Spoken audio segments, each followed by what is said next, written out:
Hi, thank you for joining us. Welcome to Defunded, Not Derailed Mixed Study Programs for 2026 in partnership with Cambridge OCR. Today is episode 3, and today we're looking at level 3 science qualifications. My name is Gavin O'Mara. I'm the CEO and founder of FE News, and I'm joined by... Good morning, I'm Amy Brewer, and I'm the Science Subject Advisor at Cambridge OCR. Hey Amy, how are you? I'm good, thank you, Gavin. So we've got a really cool show today.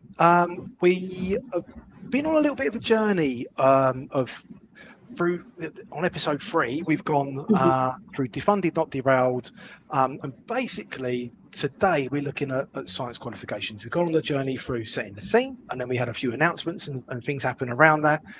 We looked at curriculum planning, but now we're homing in, and that's kind of interesting for a bunch of people, because this is a really key topic for a number of people. We've gone through the landscape of what defunding and what the qualification changes are meaning, but how do colleges plan and how do they respond to these reforms that we're seeing in qualification reform, basically. So episode 3 is all around the specific area of subject science, and the science subject is really, really crucial, basically. So if you're preparing learners for a career in healthcare, engineering, laboratory sciences, and many other those STEM sectors, science is key. It's also one of those key areas and around the industrial strategy, around Skills England priority skills areas. Science is absolutely crucial. But how do we help colleges and providers continue to provide strong, accessible pathways for their students into both higher education, because science is one of those natural topics and subjects where people want to be looking at higher education, but also into the world of work, because also that is key. So today we've got a really, really interesting show. I'm joined by Catherine Wells and Matt Ridgell from Derby College, and alongside Amy, who's subject matter specialist in science, and we're going to explore options available for level 3 science provision. We're going to discuss what curriculum leaders need to consider as the system continues to evolve. This is evolving here, things aren't set, so it's then how do we navigate this, basically. So Amy, can we set the scene? We've had a lot of announcements and a lot of things to sort of navigate. So we've had a major announcement around V levels. What does this tell us potentially about the future shape of level 3 qualifications and the landscape as that's evolving?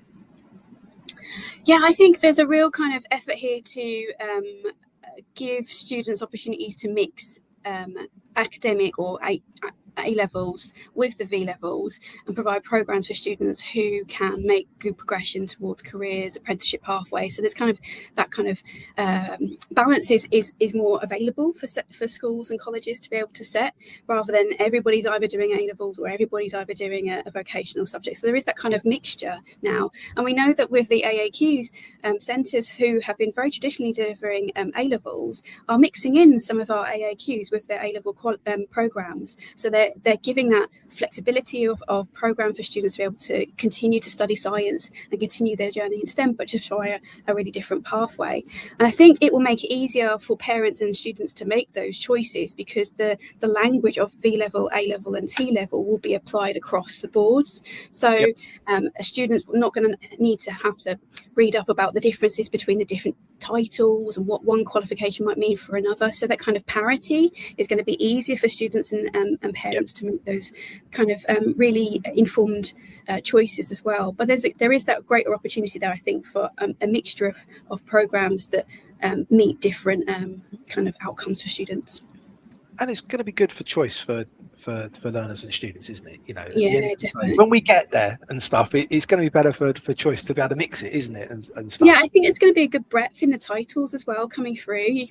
Already the kind of the subjects that are coming out have a wider range than was maybe available to students previously, and that opportunity to mix them up with other subjects means that you can kind of really tailor a program for a student's trajectory. So if they're particularly planning for a degree or an apprenticeship or a career pathway, students can have that kind of mixture of subjects now available to them that I don't think maybe was as well available to them before. Yeah, no, that's cool. You come across and deal with many different colleges, sixth forms and stuff. So from a science perspective, and not honing it down, what should curriculum leaders be thinking about as they look at the qualification landscape and how this is evolving at the moment? I think starting sort of outwards in, looking at the kind of the career opportunities that are around the centre, and I'm sure Derby College will talk a bit about that. So where are the pathways that students are moving towards? What degree subjects are their students tending to move towards? But also thinking in the future, what are going to be those key areas for career opportunities for students as they move through? And then picking the subjects that match those opportunities. We're seeing centres match more science with IT. So we know that IT-driven pathways are going to be something that, in the age of AI, in the age of technology, being something that we are kind of learning to be better equipped with, giving that really key kind of balance to the subjects in science as well as IT might be a really great way for schools to think about, centres to think about. But yeah, I think building out within a lot of centres will already be doing that. Where do my students want to go? Where are the kind of opportunities for careers? And then how can I tailor a programme for them to make those great transitions? Yeah, no, very, very cool. Should we bring our guests in? So Absolutely. By Catherine Wells and Matt Ridgell, both from Derby College, and it's to now be able to see from a college perspective how they're sort of handling this change and how they're offering more choice to learners. So, Catherine, I'll bring you into the studio. Hey, Catherine, and Hello. Hey, Matt, how are you? Morning, Gavin. Morning, Amy. Good morning. Morning. And everyone, by the way, we are live. It is now 10:07. So if you've got any questions, we will do our very best to be able to answer those. If you want to be able to help, have any sort of advice to be able to bounce this around on how to navigate the changes. But Amy, I didn't know if you wanted this to kick things off. I will do. So we'll go for Catherine, please. From a science department perspective, what are the biggest considerations when you're planning your science provision at level 3? I think sort of reflecting on what we're looking, what GCSE level we would expect for that particular qualification. So understanding where the sort of entry requirements might be pitched at will be something that's important to consider when we're looking across. And then you can sort of use that as a starting point for when you're looking at sequencing subjects, like what will the students already know about that topic? How are they going to build it? And how are we going to get to the end point? So I think, yeah, understanding that level that the qualification's pitched at. I think understanding the variety of assessment that's likely to be incorporated. So ideally things that are not really over assessed on the same skills being assessed many times, like generating large volumes of it. Particularly that's quite risky for AI use as well. So it's really like that variety of assessment that allows students to develop like show more of their skills. So like the observed practicals, like the group discussions, vivas, all those sorts of things. So I think understanding how it's going to be assessed and then looking at how you'd build all those skills like through your sequence to get to that end point it'd be a really important consideration. I think also the sort of the quantity of content there is it manageable to also allow for those students to develop the skills and the mastery as well, as rather than just like large content? Can they get work ready in some of those areas by having the chance to get maybe really expert in microbiology techniques, or really in some laboratory skills that allows them to go sort of straight into the workplace as an alternative to going into HE. And then I think just thinking about like secure progression routes, so of understanding that those qualifications are going to be the foundation they're going to need to either go into the types of higher education courses that they're interested in, that they know and we know have progression beyond HE as well, or is there opportunities to go into degree apprenticeships or employment opportunities locally or nationally? I think by really focusing on the skill development alongside the content, that sort of future-proofs some more, because those skills are going to be a bit more robust. The content that they're going to maybe need in the future might change, but if we equip them with those core skills, then hopefully they'll be best prepared for those range of opportunities. So I think there'd be some of the main things I'd be thinking about when looking at planning ahead for level 3. Yeah, very cool. And just to add to that, I suppose when we have change, we want to give assurances to our stakeholders, to our employers, to our universities, to our students, that the qualifications that we offer and the qualifications that they're going to study are going to help them progress and give them assurances that they will be able to take up those jobs and those university places. And then, kind of as Catherine said, it's that inclusivity. We have a strong T-level provision. We have provision that high attainers can access through A-levels, but we've always had a strong applied science qualifications provision that caters for students that prefer mixed assessments and portfolio assessments. So we need to make sure throughout this change that we're not unintentionally narrowing access to STEM careers when we choose and select what courses and what qualifications we're going to offer. Yeah, 100%. And that's going to be my next question, actually, Matt, around thinking of progression routes, actually, because science is an interesting one, isn't it? If you know what I mean, around as Catherine, you said actually earlier, around science often can go on to much higher levels than other career routes through academic routes, actually, can't it? Around if you're looking at research and the such. But how can we think about having strong progression routes for both university and technical careers? Because we're seeing a lot in what we're calling the missing middle. A lot is what Skills England is talking an awful lot around. Matt, because we're a lot of this is sort of interwoven around the way that this is sort of looking at. How can we sort of start to think of the learner and their progression routes whilst also looking at this curriculum sort of planning sort of approach?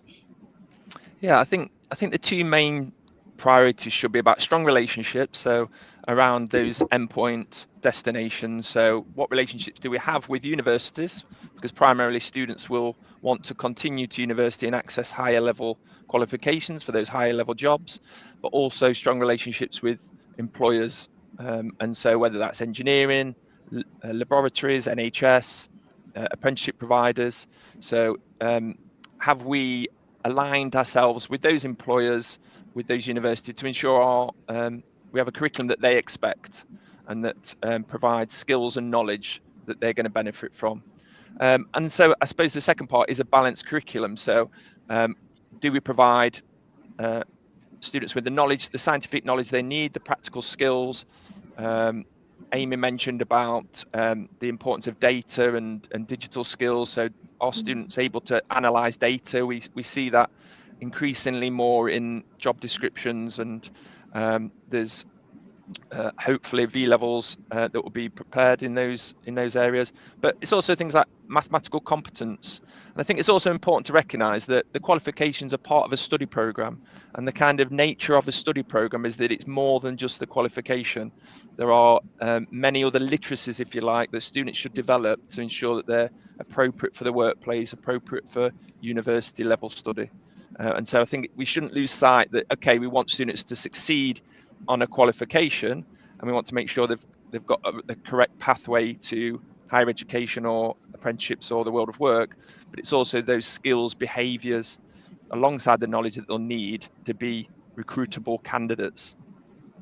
Yeah, 100 is a really good point, actually. That's that interdisciplinary, intersectionality sort of approach, isn't it? About having those employability skills. That data is key, isn't it? Like data analysis is and particularly as things progress. I know people can be leaning on AI an awful lot, but you need to be able to have that human in the loop to be able to understand is this correct or not, and stuff like that. But Amy, I know you got a bunch of stuff you're gonna want to add. Yeah, sure. So Catherine has already been through changing from technical qualifications towards the AAQs, the Cambridge Advanced Nationals in Applied Science. And so it might be a good point here to ask you what challenges science departments face when your qualification structures are changing, and what lessons you can give to other schools who are thinking about switching to AAQs or the V levels in the future. Yeah, thank you. So I think some of the key things when you've got like that change of name of qualification is that how you work the marketing of it to make the stakeholders, whether it's parents, future students, universities, employers, to understand what those qualifications mean by the name of it. Like they're always very familiar with what an A level is, but even with T levels, despite them being now very well established, still have lots of lots of challenges having to explain what they are and what they mean and what skills those students have. So by like the newly named qualifications, whether we can get the marketing right. So I think it's focusing on those skills that people are aware of, and some of the core content. So when we've been discussing it, we've always been relating back to some of the larger level 3 qualifications, so saying how we've tried to align with those and talked about the successes of progression and from those larger qualifications and try to match as closely. So I think, yeah, just the general awareness. So I think universities that accept points offers is usually probably going to be quite secure, but those that determine particular qualifications, particular grades, how are we going to make sure that those students are not disadvantaged? And when you're taking them on at the beginning of the course, you might not yet know, you don't yet have the alumni and the pathways where you can say, well, these are definite courses that are successful applications. Particularly we found that with T-level students. So now we've got a whole like database of these are courses that students have gone on to from the T-level. We know if you want to do engineering, this would be a course that they've accepted it before. We know they're open to that qualification, and it's taken a long time to get to that point. And it's sort of that is a challenge because it involves lots of sharing specifications with departments and sort of explaining those things to parents as well.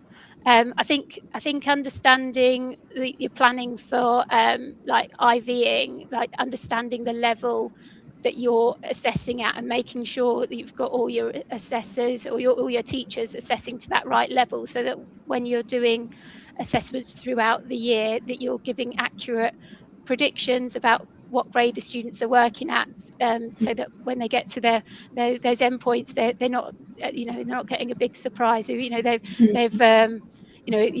understand what level you're going to and what examiners are looking for. So whether that's by following training from the board or getting involved as examiners as well always helps.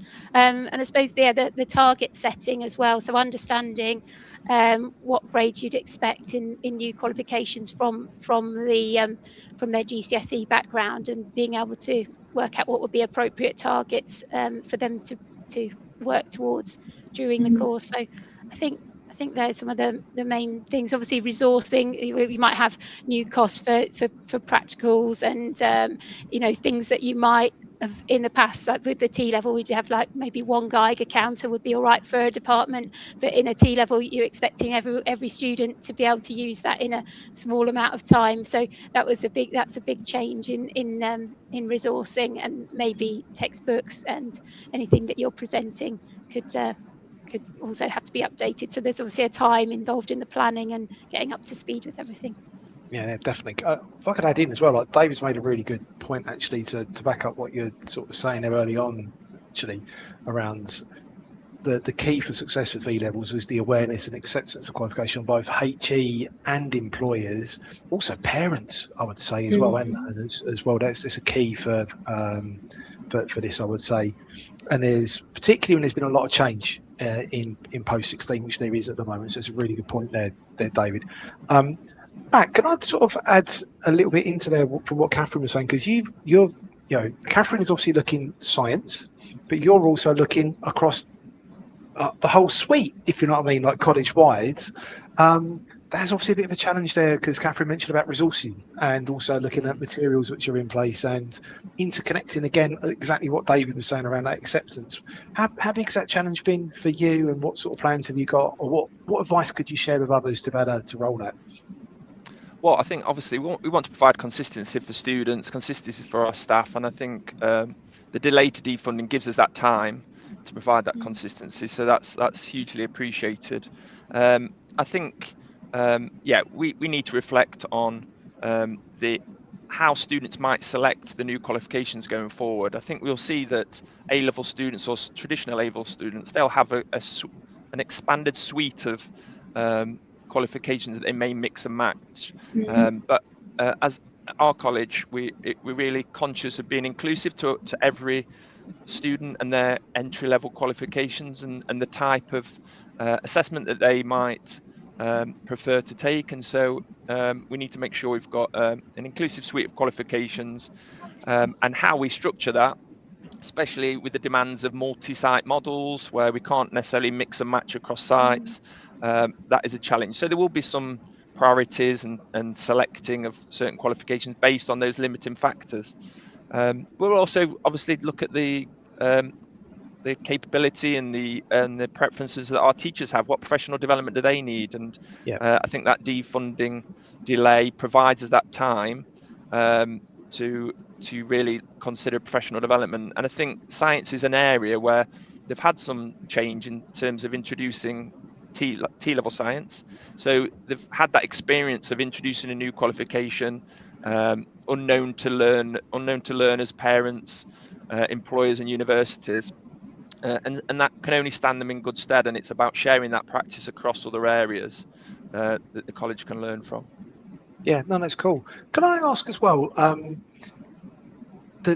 it's not just with all of this mix, it isn't just around qualification reform. We've also, Skills England, if we're talking about England, is around looking at local skills needs and stuff like that, and looking at employers and progression sort of routes. So I'm sort of thinking around what influence colleges, and particularly yourself, Matt, I want to focus this towards around looking at science pathways, because it's thinking of HE, but also thinking of employers that end, working backwards a bit. So in the Midlands, for example, has got a massive medtech sort of growth need compared to maybe another region that doesn't. So how is that sort of influencing qualification and looking at that endpoint for what universities want, but also locally what people need as well? Yeah, I think the T-levels benefited this, didn't it? Because it certainly made certainly the science department engage to a far greater extent, really understand the needs of our local employers, our local apprenticeship providers, and so on, to really understand what they want from their employees. And we see that day in, day out when they're on their placements, the feedback they receive and the knowledge and skills they're developing. So we obviously rely heavily on our employee engagement teams and to really help us understand the needs and wants of our local market, if you like. And then it's about having systems in place to be able to hear their voice and adapt to them, and how can they co-create, how can they co-design the qualifications that we're offering and the study programs we're offering.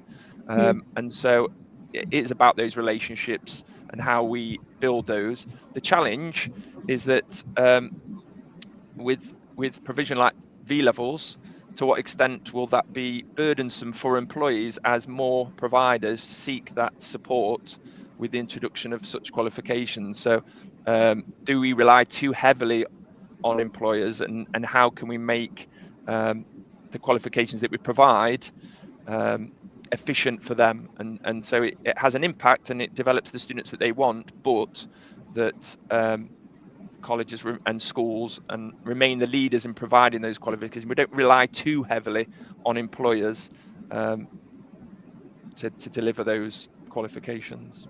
I know locally a lot of colleges work very, very closely with their local universities, but a lot of people move, don't they? I moved when I went to uni and stuff like that. So how can we ensure as well, around particularly thinking around qualification reform, that universities are getting those quals skills that they're looking for?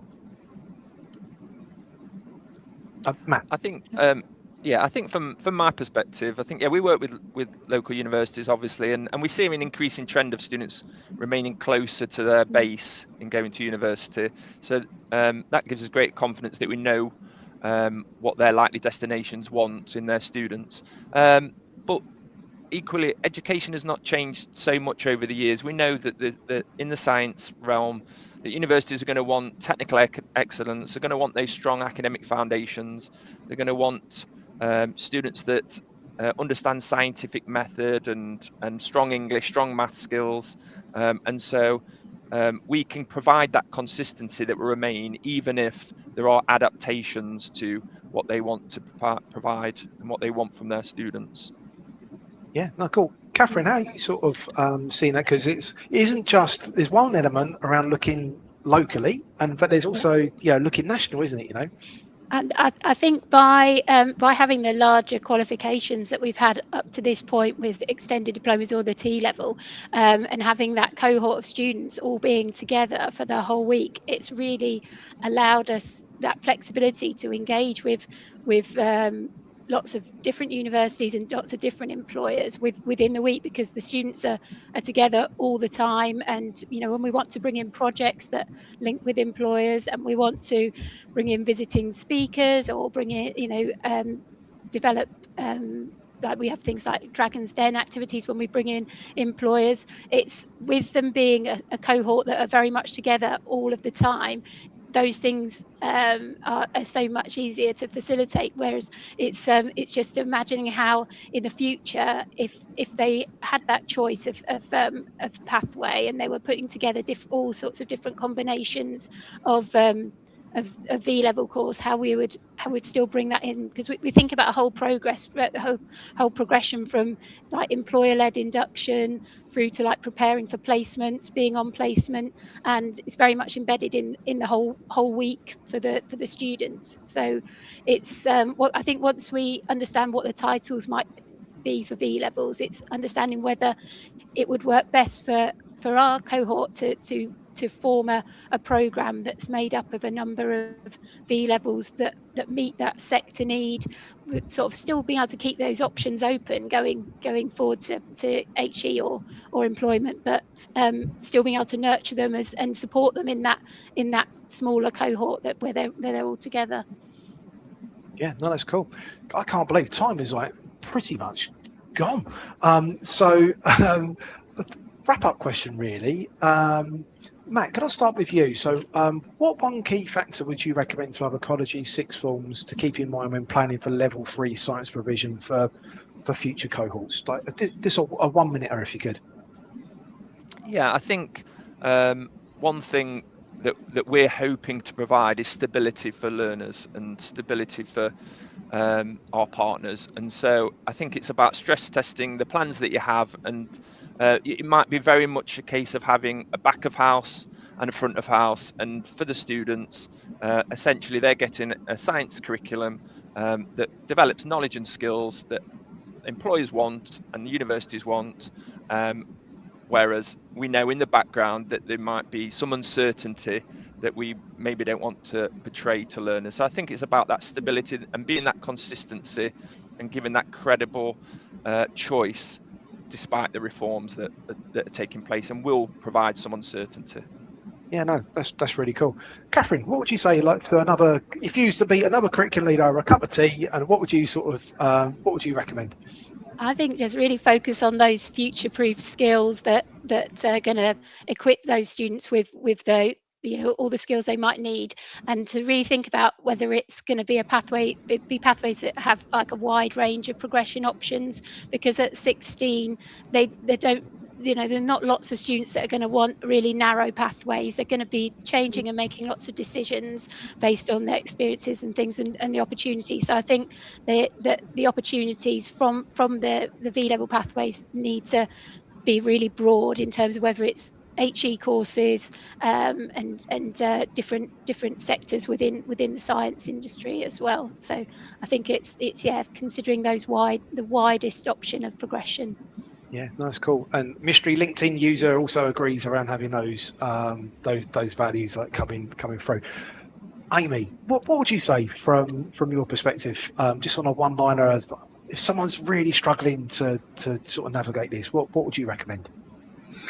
I mean, following this kind of conversation and then reaching out to other colleges that are also in a similar position is a great way to network and kind of test the landscape.